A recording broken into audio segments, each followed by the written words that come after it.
February 1943, a ridge above a pass in western Tunisia called Kasserine. If you were one of the young American gunners dug in on that high ground, most of you had been in North Africa a few weeks and had never taken fire from a German you could not see. At 8:30 in the morning, the shelling started, and then came a sound none of you had a name for yet. It began as a low moan somewhere out past the far ridge, 6 notes climbing over each other into a shriek, and it walked straight up the slope toward your hole in the ground. That was a German rocket launcher the Allies would soon call the Screaming Meemie. Before the noise even reached its peak, the men around you were pressed flat with their hands over their ears, and the line that was supposed to hold the pass was already coming apart. For most of a year, that scream set the price of ground wherever the German army chose to use it. What finally answered it was a room full of men with slide rules and a telephone. They had a technique. The American gunners called it time on target. Every gun for miles fired on a countdown, and all of their shells arrived on one spot in the same second. This is the story of how the terror weapon met the answer, and how the answer won. The weapon that did the terrifying came first, a German family of rocket launchers built under the cover name Nebelwerfer. The name means smoke thrower. It was a deliberately dull label meant to hide what the thing actually did. The most common model was the 15-centimeter Nebelwerfer, and it looked almost harmless sitting on its 2 wheels, a cluster of 6 short tubes on a light split trail carriage that a crew of 5 men could push around by hand. It weighed a fraction of what a real howitzer weighed, and it threw a punch far heavier than its size promised. Each of the 6 tubes held a rocket a little over 2 feet long that weighed about 70 pounds and packed roughly 5.5 pounds of high explosive behind a spinning fuse. The crew fired them in sequence, all 6 gone in about 10 seconds, and the rockets carried a little over 4 miles. One launcher put 6 of these into the air in the time it took a field gun to reload twice. Line up a battery of them, and a single pull of the lanyards threw dozens of warheads into the sky at once. On the ground under them, there was no counting the guns. There was only the sky coming down. The scream was not an accident either. A rocket flies on a plume of burning propellant, and these rockets were fitted so that the escaping gas howled as they climbed. The Germans had learned in the First War that a soldier who is terrified is a soldier who has stopped fighting, and they engineered the sound on purpose. Men who lived through it never described the explosions first. They described the noise. Allied troops in Sicily gave it the names that stuck, the Screaming Meemie and the Moaning Minnie. A wartime newspaper correspondent trying to explain it to readers back home could only write that it was a 6-barreled projector that fired 6-inch rockets. The men called it the Screaming Meemie, he wrote, because of what it did to the nerves. The 15-centimeter launcher was only the start of the family. The Germans fielded a heavier model, the 21-centimeter Nebelwerfer, which carried 5 larger tubes instead of 6, and each tube threw a rocket weighing close to 240 pounds out to nearly 5 miles. One of those warheads coming down was closer to a heavy bomb than a shell. And the launchers did not fight alone. The German army raised whole units for them, grouped under a branch it called the Nebeltruppen, the smoke troops, born before the war to lay smoke screens and handle chemical shells, and turned during the war into massed rocket formations. By the middle years of the fighting, these were organized into rocket regiments and even brigades, dozens of launchers under one command, so that a single order could throw hundreds of howling warheads onto one stretch of enemy line at once.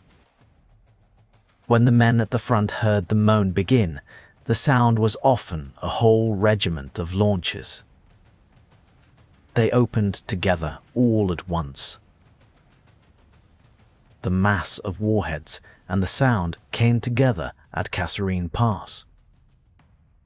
On the 20th of February 1943, German artillery and the Nebelwerfer batteries opened on the American positions guarding the pass. The men holding that ground were inexperienced and badly led, and they had been told the Germans in front of them were a beaten enemy.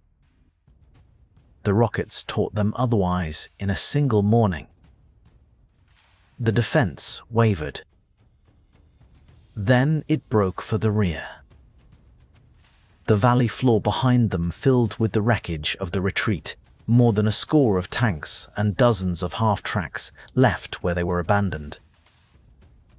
In the space of a few days, the American Second Corps lost some 1,600 men and close to 100 tanks. It was the worst beating the United States Army took in the Western War, and the weapon that opened the door was the one that howled. The rocket had a weakness. It is worth naming now, because the American answer would eventually drive a spear straight through it.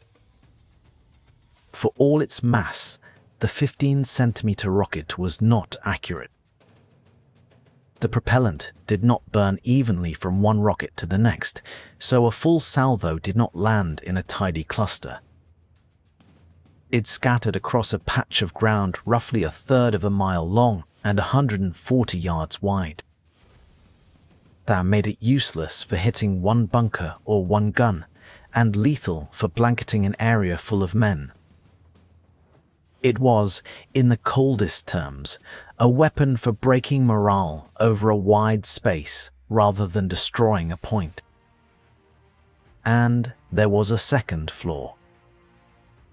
When those 6 rockets left the tubes, the backblast threw up an enormous cloud of smoke and dust that hung over the launcher and pointed at it like a finger. The crew knew it. They fired and then they ran, because that cloud told every enemy observer for miles exactly where they were standing. Hold that thought about the cloud, because the American answer was built to punish it. For a long stretch of the war, the Americans had no clean reply. A soldier under a Nebelwerfer barrage could dig deeper and wait for it to stop.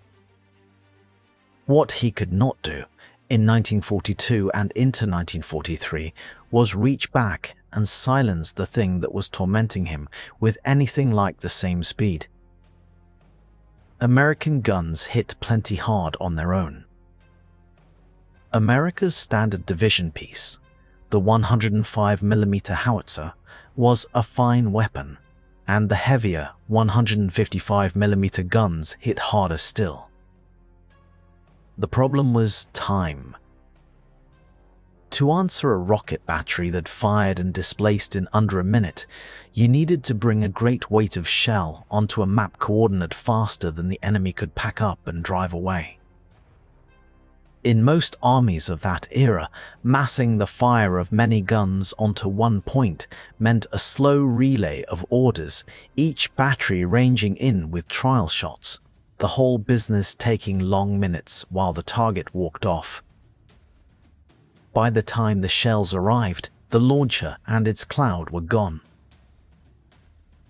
And so for the better part of a year and a half, the Scream kept its power. from the Tunisian passes through the fighting in Sicily, where the American soldiers first gave the weapon the names that stuck, and on into the mountains of Italy. The rocket launcher stayed a thing you endured rather than answered.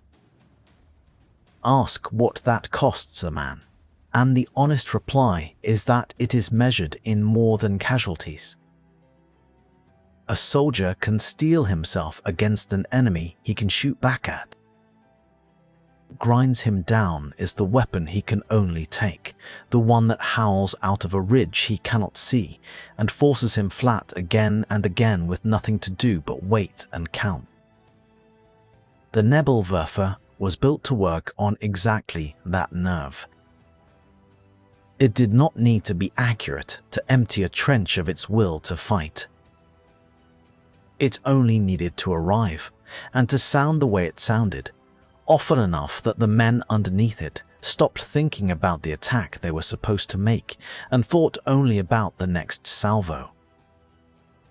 That was the ground the American answer had to win back, and for a long time it did not exist.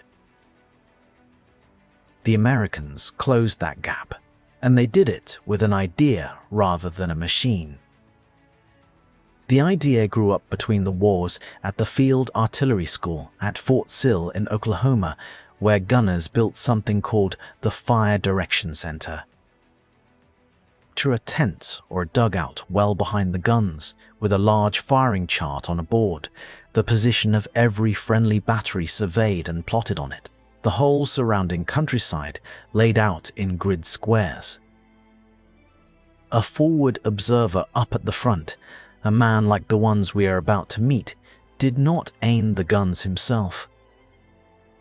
First, he found a target. He read its location off the ground. Then he radioed it back as a point on that shared map. In the Fire Direction Center, men with slide rules and firing tables turned that one point into a firing solution for every gun that could reach it. One observer, one call, and the math went out to a dozen guns at once. Sometimes 50.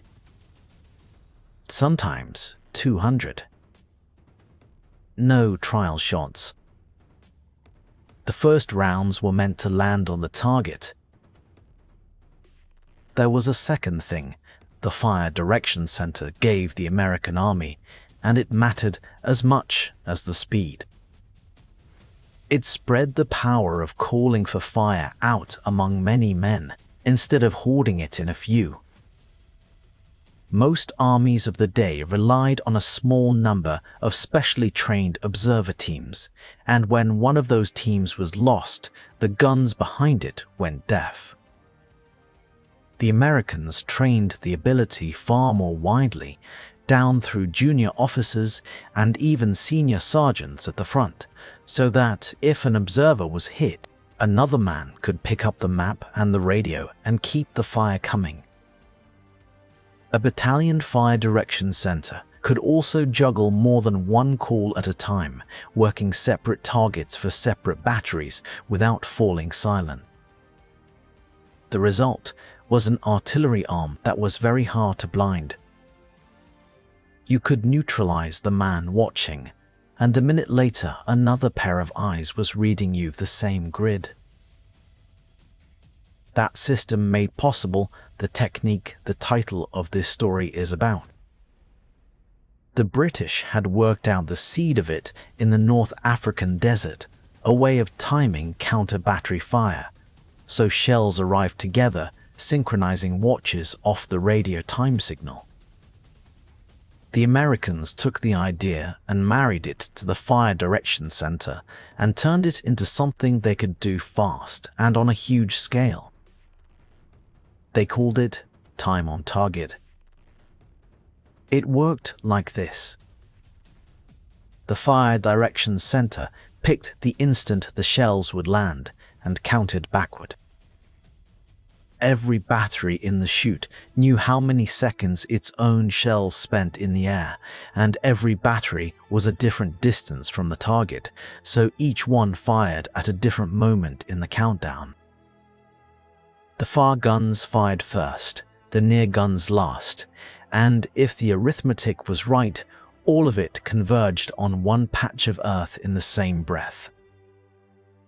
The gunners had a grimmer name for the biggest version when a whole corps of artillery came down at once, and they called it a serenade. Understand why arriving together mattered so much, because this is the heart of the reversal. When a bombardment builds up gun by gun, it gives a warning. The first shell tells every man within earshot to throw himself into a hole, and most of them do, and the shells that follow fall on ground where the living are already flat and covered. Studies of shellfire bore this out with brutal clarity. In the instant a barrage opens, well over half the men in the target area are still on their feet. Within about 2 seconds of the first bursts, only about 29 of every 100 are still standing. The rest have hit the dirt. So the entire destructive weight of a slow bombardment is wasted on that first warning shell. Time on target throws the warning away. There is no first shell and then the rest.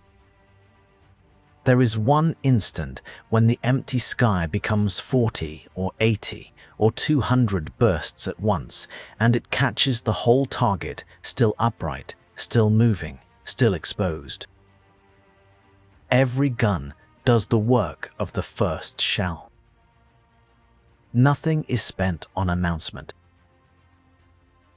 Now bring the two weapons together, because in the summer of 1944 they met on a hill in Normandy, and the hill decided which one owned the ground.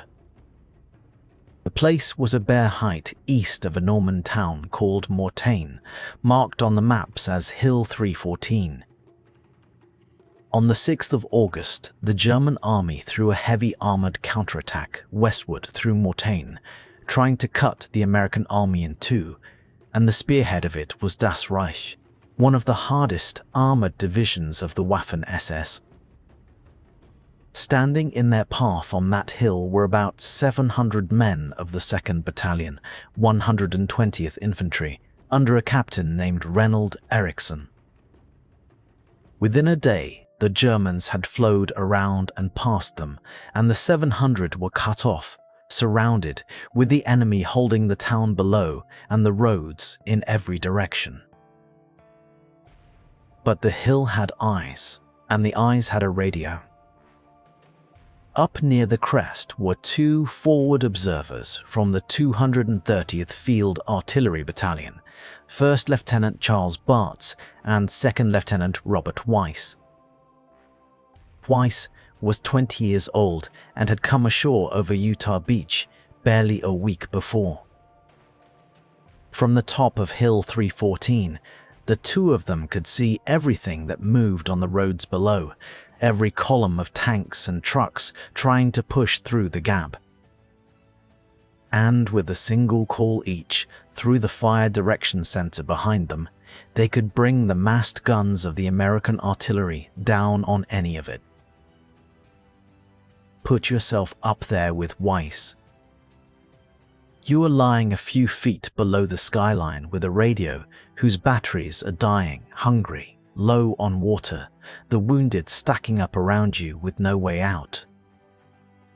Below you, a German column noses onto the road, tanks and half-tracks bunched up where the lane funnels them. You read the spot off your map, and you call it back in a few clipped words. Behind you, out of sight, the fire direction center takes that one point and hands it to every battalion in range. The far guns fire, then the near guns, each on its own count. For a few seconds, nothing happens on the road and the column keeps rolling. Then the whole stretch of it erupts in the same instant, every shell landing together, catching the vehicles nose to tail and the men still in the open. There was no first round to warn them off the road. There was only the arrival. Weiss and Bartz did that over and over for 6 days. Every time the Germans massed to rush the hill or push armor through the town below, the observers called and the guns answered, and the attack came apart before it could form. The 2 lieutenants held the ring of steel around Hill 314 almost single-handed, working the radio until the batteries gave out, and then nursing what power was left. The men on the hill paid a terrible price. Of the 700, as many as 400 were casualties before relief finally broke through on the 12th of August. The German thrust that was meant to split the American army was stopped on the roads below that hill, broken up by an artillery system that could put the fire of many battalions onto a moving target faster than the target could move. The gunners behind the hill kept the men on it alive in another way as well. Ordinary resupply could not get through the German ring, and the wounded were running out of plasma and morphine, and the radios were running out of batteries. So the artillerymen emptied smoke shells of their filling, packed the hollow canisters with medical supplies, and fired them up onto the hill like slow, gentle mail. Not every canister survived the trip, and the first attempts went wrong, but some came down intact inside the perimeter and gave the aid men what they needed to keep the wounded going one more day. The same battalion that was breaking the German columns on the roads was posting supplies to its own observers by gun. Weiss and Bartz were both decorated with the Distinguished Service Cross. The screaming Meemie could terrorize a wide field.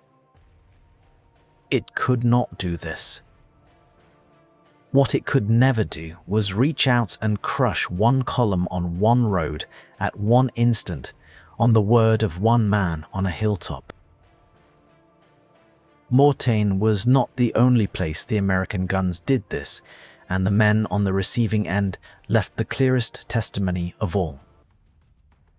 2 weeks before Mortain, at the end of July, the American 7th Corps, under Major General Lawton Collins, opened the great breakout from Normandy called Operation Cobra, with a bombardment on a scale the war had rarely seen. For that one operation, Collins massed the fire of more than 1,000 guns and had roughly 140,000 rounds of ammunition on hand to feed them. The German division holding the ground where the blow fell was the Panzer Lehr, one of the best equipped armored divisions in the West, commanded by Lieutenant General Fritz Bayerlein. After the war, Bayerlein described what the combined weight of American bombing and American artillery did to his division in the fields south of Saint-Lô, and there is no better verdict on the reversal than his own words. "My front lines," he said, "looked like a landscape on the moon, and over 70% of my troops were dead, wounded, crazed, or dazed." A division that had been among the strongest in the German order of battle was rendered useless in a morning by the ordinary American gun, handled with a fire control system the Germans had never built. With Panzer Lehr broken open, the American armor and infantry poured through the gap the guns had torn, and the German line in Normandy that had held for weeks came apart in days. The bombardment that opened Operation Cobra was the hinge of the whole breakout, the moment the front that had penned the American army into its beachhead simply gave way. A year and a half earlier at Kasserine, German rockets had turned an American attack into a rout in a single morning. Now an American bombardment did the same thing to a German defense, and the army that had been pinned in the hedgerows broke out into open country and did not stop until it was chasing the enemy across France. The same tool that saved 700 surrounded men on a hill near Mortain tore the door off the whole campaign a week before. The Nebelwerfer was a clever weapon and a frightening one, and man for man the German field gun was as good as anyone's. What the German army never built was the American nervous system, the fire direction center and the surveyed chart, and the trained observers scattered across the front, any one of whom could summon the fire of an entire corps onto a single point. German artillery remained tied to its batteries, slower to shift, slower to concentrate. American artillery had become a single instrument played from 100 keyboards. A German gunner could hurt you badly if he had time and a fixed target. An American observer could ruin you in the first second, wherever you were, as long as he could see you. The scream, in the end, lost its power. A weapon that works by terror needs one thing. The enemy must have no answer. Once the American infantry learned that the guns behind them could silence a rocket battery almost as fast as it revealed itself, the howl changed. It became less a promise of doom and more a marker on a map. That giveaway cloud of smoke over every Nebelwerfer position, the one the crews feared, was exactly the kind of target a fire direction center loved. Think about the clock the two weapons were running against each other. A rocket crew needed time to fire its salvo, then more time to hitch the launcher and get clear of the pillar of smoke it had just made. A trained American observer who saw that smoke needed only to read the grid and speak it into a radio, and from the call to the first shells leaving the American tubes was a matter of about 3 minutes. Add the seconds of flight, and a time on target shoot could be converging on that patch of ground, while the German crew was still wrestling the trail of its launcher onto a truck. The weapon that had counted on staying hidden long enough to run was now racing a system faster than it could pack up. A spotter saw the cloud, read the grid, and called it in, and the launcher that had just terrorized a company of infantry became a set of map coordinates with a countdown attached, and the hunter of morale became the hunted. The arc ran from Kasserine to Mortain. In February of 1943, a rocket launcher howled over a Tunisian pass and sent green American troops streaming to the rear in the army's worst defeat of the Western War. 18 months later, on a bare hill in Normandy, 2 young lieutenants with a dying radio used the American gun to break the finest armored division the enemy could send against them, and to hold when holding should have been impossible. The weapon that had done the terrifying at the start was answered, and the answer won by speed and coordination. It arrived all at once, on the word of one man on a hilltop, faster than the target below him could move. If you served a gun in one of those battalions, or carried a radio for an observer, or stood on a hill and called the fire down, tell us where you were. And tell us which pairing you want next, the German weapon that ruled its patch of the war, and the American answer that took the patch back. The guns are quiet now. The men who worked them are not forgotten.